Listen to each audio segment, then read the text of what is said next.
ओम श्री साईराम। आत्मा साक्षात्कारको लागि विश्वास अनि आत्मविश्वासको विकास गर। भगवान श्री सत्य साई बाबाले 18 जुलाई 2008मा दिनुभएको दिव्य सम्भाषण। प्रेम स्वरूपहरू, प्रेमको कुन शक्तिले पृथ्वी घुम्ने गर्छ, कुनै धर वा मेरुदण्ड नभइकन। प्रेमको कुन शक्तिले गर्दा ताराहरू आकाशमा टल्कन्छन्, जमिनमा नझरिकन। प्रेमको कुन शक्तिले महासागरहरूलाई आफ्नो सीमाभित्र राख्दछ, पृथ्वीलाई नडुबाइकन। प्रेमको कुन शक्तिले गर्दा वायुदेवले शीतल हावा सबै लोकहरूमा फुकिदिन्छन्। प्रेमको त्यो बलवान शक्ति नितान्त आत्माको शक्ति नै हो। प्रेमको त्यो शक्ति अत्यन्त आश्चर्यपूर्ण, अनन्त, अनौठो र सर्वव्यापी छ। सम्पूर्ण सृष्टि प्रेमले परिपूर्ण छ। प्रेम वा सत्य वा अहम जे भने पनि यी सबै ईश्वरका विभिन्न नामहरू मात्र हुन्। वेदहरूले उद्घोष गर्छन्, अहम ब्रह्मास्मि, म ब्रह्म हुँ। ईश्वरले आफ्नो नाम बताउनु परेको भए भन्ने थिए, अहम ब्रह्मास्मि। त्यो उनको सही नाम हो। सम्पूर्ण सृष्टि सत्यबाट भएको हो। सत्यमा नै सम्पूर्ण सृष्टिको लय हुन्छ। के यस ब्रह्माण्डमा कहीँ कतै सत्य नभएको कुनै ठाउँ छ? सम्पूर्ण ब्रह्माण्ड शुद्ध चैतन्यको नै प्रकट रूप हो। यस सत्यलाई बुझ। यस संसारमा सबै कार्यहरूका स्रोत र पोषक ईश्वर हुन्। उनकै दैवी सङ्कल्प र अधीनमा रहेर यो सम्पूर्ण ब्रह्माण्ड घुम्दछ। शिवराज पाटिलले केही महिनासम्म भगवत गीताको गहन अध्ययन गरे र गीताको सार तत्त्व ठम्म्याए। अन्त्यमा उनले अङ्ग्रेजी भाषामा गीताको व्याख्या लेखे। विभिन्न मानिसहरूले विभिन्न प्रकारको किताबहरू लेख्दछन्, तर शिवराज पाटिलले लेखेको गीताको व्याख्याको आफ्नै खाले विशेषता छ। आफूले गरेको व्याख्या ठिक छ कि छैन भनेर जाँच्नको निम्ति जहिले पनि स्वामीलाई भेट्ने मौका पर्दा उनी आफूले लेखेको कुरा स्वामीलाई देखाउँथे। गीताले उनको मनमा गहिरो छाप पार्यो र उनले ती छापहरूलाई सुन्दर ढङ्गले यस किताबमा उतारेका छन्। वास्तवमा यस सानो किताबमा गीताको सार तत्त्वलाई समेटिएको छ। आज गुरु पूर्णिमा हो। यसले के जनाउँछ? आज कुनै गुरु, साधु, योगी अथवा कुनै महापुरुषलाई केही पैसा दिने र उनीबाट मन्त्र प्राप्त गर्ने दिन हो भनेर मानिसहरू सोच्ने गर्छन्। यो कुरा ठिक होइन। गुरुर ब्रह्मा गुरुर विष्णु गुरुदेवो महेश्वर, गुरु साक्षात् परम ब्रह्म तस्मै श्री गुरुवे नमः। गुरु ब्रह्मा हुन्, गुरु विष्णु हुन्, गुरु महेश्वर हुन्, गुरु साक्षात् परम ब्रह्म हुन्। त्यसैले गुरुलाई नमस्कार छ। गुरु को हुन्? माथि भनिएको श्लोक अनुसार गुरु नै ब्रह्मा सृष्टिकर्ता, विष्णु पालनकर्ता र महेश्वर संहारकर्ता हुन्। यी ईश्वरका विभिन्न पक्षहरू हुन्। त्यसैले गुरु भनेको ईश्वर नै हो। पूर्णिमा यस्तो दिन हो जब खोट रहित सफा र निर्मल चन्द्रमाले आफ्नो शीतल र अविरल प्रकाश संसारमा छर्दछ। शुद्ध हृदयले बोले पनि अथवा सिकाए पनि त्यो ईश्वरको आफ्नै बानी हो। मानिसहरू गुरु पूर्णिमालाई गुरुको पूजा गर्ने दिनको रूपमा मनाउँछन्। यस दिनमा उनीहरू गुरुले सिकाएका केही मन्त्र अथवा अरू पवित्र उपदेशको बदलामा केही पैसा अथवा उपहारहरू दिएर गुरुको पूजा गर्दछन्। वास्तवमा मानिसको आफ्नो हृदय नै उसको गुरु हो। आफ्नै हृदयको गहिराईबाट आएको कुरा नै गुरुको सही उपदेश हो। तिमीहरू सबैलाई एकलव्यको कथा थाहा छ। उनले द्रोणाचार्यको छेउमा गएर धनुर्विद्या सिकाइदिन प्रार्थना गरे। धनुर्विद्याको पवित्र सिप पराक्रमी वीरहरूलाई मात्र सिकाउनु पर्छ।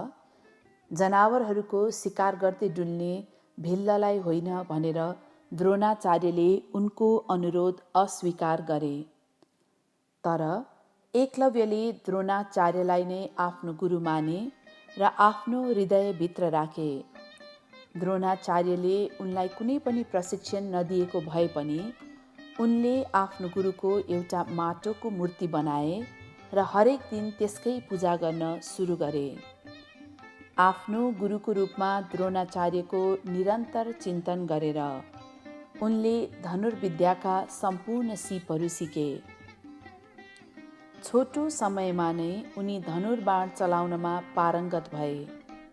एक दिन कौरव र पाण्डव बालकहरू एउटा इनारको छेउमा खेलिरहेका थिए। संयोगवश द्रोणाचार्य पनि आफ्नी पत्नी र छोरा अश्वत्थामाको साथमा त्यही बाटो हुँदै कतै जाँदै थिए। इनारको वरिपरि हल्ला गर्दै बालकहरू घुमेको देखेर द्रोणाचार्यले उनीहरूको नजिकै गएर सोधे, प्रिय बालकहरू हो, तिमीहरू के खोज्दैछौ? बालकहरूले आफूहरू भकुण्डो खेल्दै गरेको र भकुण्डो इनारभित्र खसेको कुरा सुनाए। त्यसपछि द्रोणाचार्यले आफ्नो पिठ्युमा भिरेको तर्कस वा बाण राख्ने झोलाबाट एउटा बाण निकालेर त्यसलाई इनारभित्र हाने। त्यो बाण सोझै गएर भकुण्डोमा लाग्यो। त्यसपछि एक एक गर्दै उनले केही थप बाणहरू हाने र बाणहरूको सिक्रीको मद्दतले भकुण्डोलाई बाहिर तानेर निकाले। द्रोणाचार्यको सिप देखेर बालकहरू आश्चर्यचकित भए र यो कुरा आफ्ना मातापिताहरूलाई सुनाए। त्यसपछि द्रोणाचार्यलाई भीष्माचार्यबाट राजदरबारमा बोलाइयो र उनलाई धनुर्विद्या सिकाउनको निम्ति पाण्डव र कौरवको गुरु बनाइयो। एक दिन पाण्डवहरू शिकार खेल्नको निम्ति आफ्ना गुरु द्रोणाचार्यको साथमा जङ्गलमा हिँड्दै थिए। उनीहरूले केही सिकारी कुकुरहरू पनि आफ्नो साथै लगेका थिए। त्यही बेला ती मध्येको एउटा कुकुर भुक्न थाल्यो। तुरुन्तै कसैले कतैतिरबाट हानेको एउटा बाण गोली झैँ आएर त्यस कुकुरको मुख टालिदियो। उनीहरूले त्यो बाण हान्ने मान्छे खोज्दै जाँदा एकलव्यलाई भेटे र एकलव्यले त्यो बाण आफूले हानेको हो भनी स्वीकार गरे।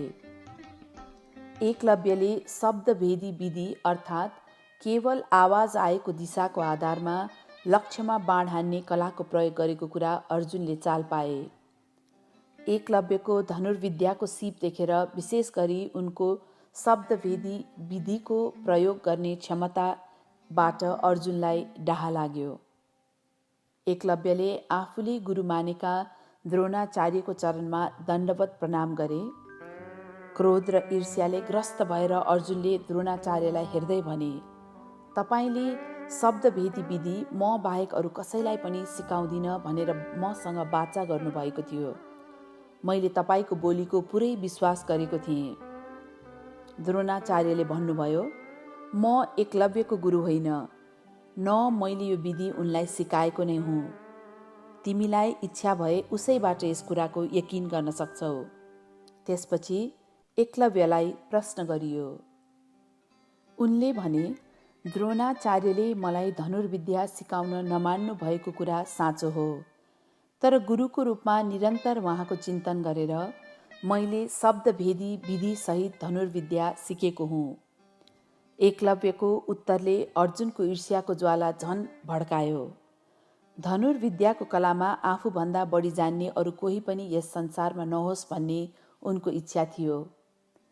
कुनै तरिकाले एकलव्यलाई जित्न र शक्तिविहीन पार्न उनी चाहन्थे। त्यसैले उनले गुरु द्रोणाचार्यलाई एकलव्यसँग गुरुदक्षिणा माग्न प्रोत्साहन गरे। अर्जुनको इच्छाको सामु झुकेर द्रोणाचार्यले एकलव्यलाई सोधे, तिमी मलाई के गुरुदक्षिणा दिन्छौ त? तब अर्जुनले द्रोणाचार्यलाई गोप्य रूपमा सुझाव दिँदै भने, एकलव्यले तपाईँलाई आफ्नो गुरु मानेर सबै सिपहरू सिकेको कुरा भर्खरै भनेका छन्। त्यसैले अब फेरि तपाईँले नै धनुर्विद्यामा सर्वोत्तम बन्ने उनको प्रयासलाई असफल बनाइदिनुपर्छ। त्यसपछि द्रोणाचार्यले आफ्नो शिष्य एकलव्यबाट एउटा अस्वाभाविक गुरुदक्षिणा मागे। त्यो के हो भने, एकलव्यले आफ्नो दाहिने हातको बुढी औँला द्रोणाचार्यलाई गुरुदक्षिणाको रूपमा दिनुपर्नेछ। तुरुन्तै एकलव्यले आफ्नो दाहिने हातको बुढी औँला काटे र त्यसलाई आफ्नो गुरु दक्षिणा स्वरूप द्रोणाचार्यलाई अर्पण गरे। आफ्नो दाहिने हातको बुढी औँला अर्पण गरेपछि उनी आफ्नो देब्रे हातले धनु चलाउन नसक्ने बन्न पुगे। यसरी एकलव्यको धनुर्विद्याको सिप प्रयोग हुन पाएन र अर्जुनको अहङ्कार तृप्त भयो। अर्जुन अत्यन्त खुसी भए किनभने अब उनलाई धनुर्विद्यामा विशेष गरी शब्दभेदी विधिमा उछिन्न सक्ने संसारमै कोही थिएन। त्यसै बेलादेखि एकलव्यले आफ्नो धनु र बाण फेरि कहिले पनि छोएनन्। धनुर्विद्याको आफ्नो सिप खेर गएकोमा उनी अलिकति पनि उदास भएनन्। त्यसको ठिक उल्टो उनले आफ्नो गुरुको इच्छा पूरा गर्न सकेकोमा अत्यन्त खुसीको अनुभव गरे।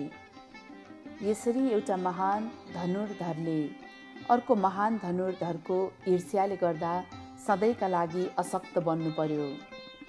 आफू अजय भएको छु भन्ने अहङ्कारमा फुलेर अर्जुन स्वच्छन्दसँग हिँड्न थाले। कहिलेकाहीँ भगवत गीता जस्ता महान ग्रन्थका सूक्ष्मतम अर्थहरू कसैको हृदयबाट निस्केको भित्री आवाज मार्फत प्रकट हुन्छ। वास्तवमा यो सही शिक्षा हो।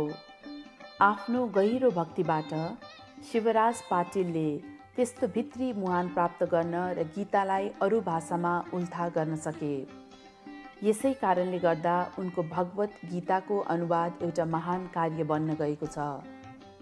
म र मेरो भन्ने भावना हटाउन सकेमा मात्र आत्मतत्त्वलाई साक्षात्कार गर्न सकिन्छ। अचेल धेरै मानिसहरू आत्मतत्त्व साक्षात्कार गर्नका निमित्त प्रयत्न गर्दछन्, तर म र मेरो भन्ने भावनाबाट छुटकारा पाउन नसकेको कारणले गर्दा उनीहरूको प्रयास सफल हुँदैन।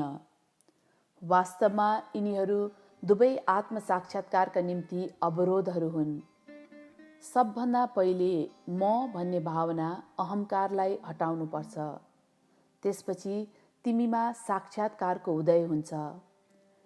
इसाई धर्मको सङ्केत चिन्ह क्रसले पनि अहङ्कारलाई यसरी काटेको अर्थ जनाउँछ। अहङ्कारमा केन्द्रित म भन्ने धारणा नै सबै दुःख, अशान्ति र कठिनाइहरूको मूल जरो हो। यो सत्यलाई आत्मसात गर्नुपर्छ। मेरो भन्ने भावना पनि हटाउनुपर्छ। कुनै शिक्षकले यी मेरा शिष्यहरू हुन् भन्ने भावना विकसित गर्यो भने त्यहाँ पनि अहङ्कारले आफ्नो टाउको उठाउँदैछ। त्यसैले म र मेरो भन्ने भावलाई हटाउनुपर्छ। त्यसपछि मात्र आत्मतत्त्व साक्षात्कार गर्न सकिन्छ। शिवराज पाटिल विगत 30 वर्षदेखि स्वामी कहाँ आइरहेका छन्। पहिलोपल्ट उनले एसपी चौहानको घरमा स्वामीको दर्शन पाएका थिए। त्यसपछि ती दुवैजना सँगै स्वामी कहाँ आउन थाले। यसरी उनले स्वामीमाथि गाढा भक्ति विकसित गरे। त्यसै ताका शिवराज पाटिल महाराष्ट्र सरकारको एउटा मन्त्री बने। त्यसपछि उनी दिल्लीमा सरे र केन्द्रीय सरकारको एउटा मन्त्री भए। उनले दिल्लीमा लोकसभाको सभामुखको पद पनि सम्हाले। यसरी स्वामीको कृपा तथा आफ्नै कडा परिश्रम र इमान्दारीबाट उनले जीवनमा उन्नति गरे। उनले जीवनमा कुनै पदहरूको आकाङ्क्षा राखेनन्। स्वामीले तिमीलाई के चाहिन्छ भनेर सोद्धा समेत उनी जवाफ दिनबाट तर्किने गर्थे। सरकारको मन्त्रीको रूपमा उनले धेरै राम्रो नाम कमाए। मानिसहरूले उनीमाथि धेरै भरोसा गरेका थिए। मानिसले श्रद्धा र आत्मविश्वासको विकास गर्नुपर्छ। आत्मविश्वासले नै आत्मसन्तुष्टि र आत्मत्याग तथा अन्त्यमा आत्मसाक्षात्कार तर्फ लैजान्छ। भगवत गीता एउटा अत्यन्त पवित्र ग्रन्थ हो। यो स्वयं ईश्वरको नै बाणी हो। मानिसले सबभन्दा पहिले श्रद्धाको विकास गर्नुपर्दछ। राक्षसले समेत ईश्वरको पूजा गर्छ, तर तिनीहरूका क्रियाकलापहरू राक्षसी हुन्छन्। मानिसले त्यति बेला मात्र शान्ति पाउँछ जब उसले ईश्वरमाथि श्रद्धाको विकास गर्छ र आफ्ना सबै कार्यहरू ईश्वरमा समर्पण गर्दछ।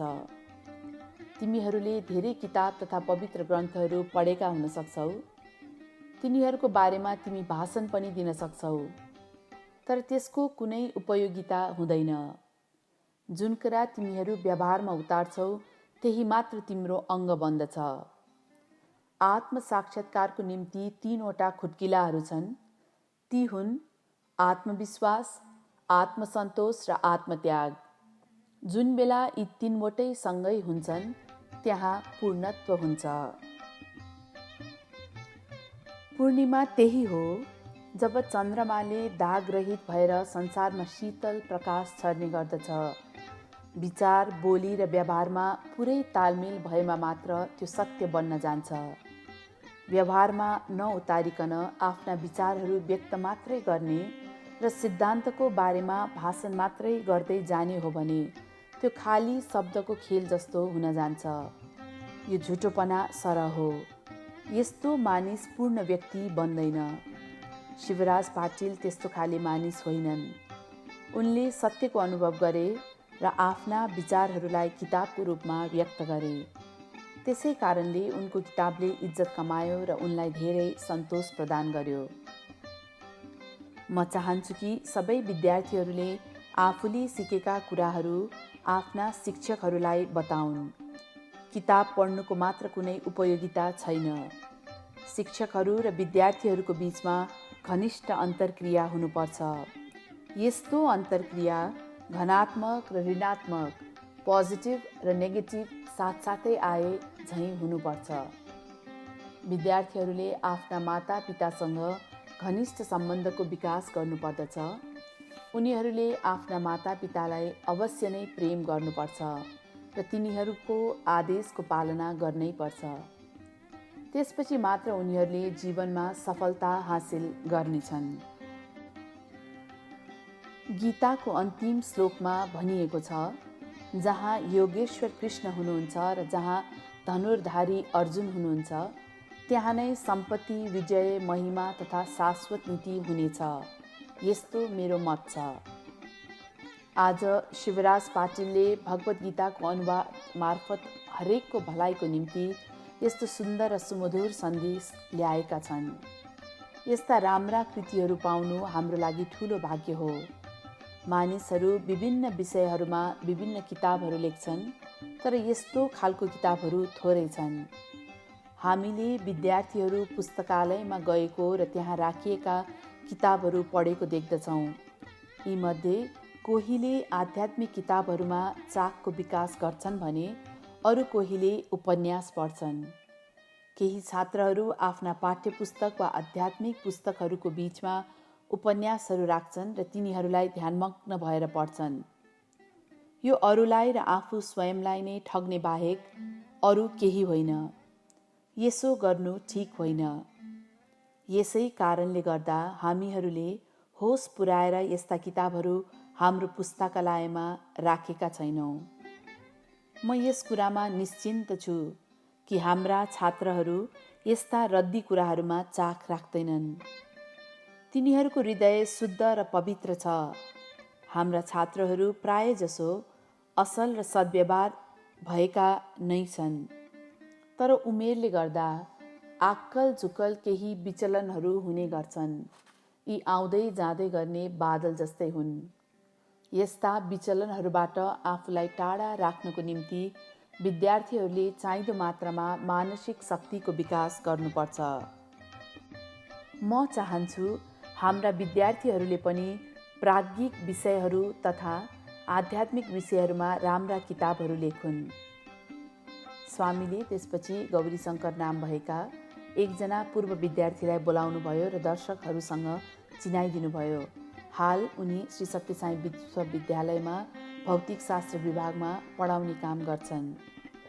यस छात्रलाई हङ्गेरीमा परमाणु विज्ञान संस्थानले आयोजना गर्ने अन्तर्राष्ट्रिय सम्मेलनमा एउटा परिपत्र प्रस्तुत गर्न निम्ता गरिएको छ। त्यस संस्थानले उनको आउने जाने यात्रा खर्च र हङ्गेरीमा बस्दा लाग्ने खर्च बिहोर्नेछ। यी छात्र राम्रो स्वभाव भएका छन् र उनले उच्च शिक्षा हासिल गरेका छन्।